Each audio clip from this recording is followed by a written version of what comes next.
నిన్న తనూజ గారు, దివ్య, బన్నీ గారి మధ్యలో జరిగిన డిస్కషన్స్‌లో ఒక వింత పాయింట్‌ని మనం కనిపెట్టొచ్చు.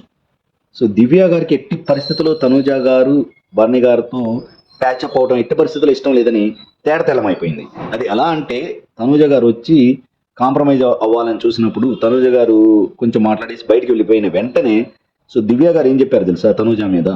అక్కడ తనూజ గారు ఉన్నప్పుడు మాత్రం బ్యాలెన్స్డ్‌గా మాట్లాడి తనూజ బయట వెళ్ళిపోయిన వెంటనే మీరు నన్ను 2, 3 సార్లు మోసం చేశారంట. అందుకని అయినా సరే నేను మిమ్మల్ని క్షమించానంట. వేరే వాళ్ళనైతే క్షమించవు. నన్నైతే క్షమించటం లేదు అనే మాట అంటుందనగానే ఇది బర్ని గారు, తనూజ గారి మధ్యలో పుల్లలు పెట్టి మీరేమో యూనిటీ క్యాచప్ అవుదాం అంటున్నారు. చూసారా మిమ్మల్ని ఎలా మాట్లాడిందో అని తనూజ గారి మీద కొంచెం ఎక్కేసి చెప్పిందని అనుకోవచ్చు. అంటే ప్యాచప్ అవడం ఆమెకి ఇష్టం లేదు. దీన్ని ఏమంటారో మీరే చెప్పండి.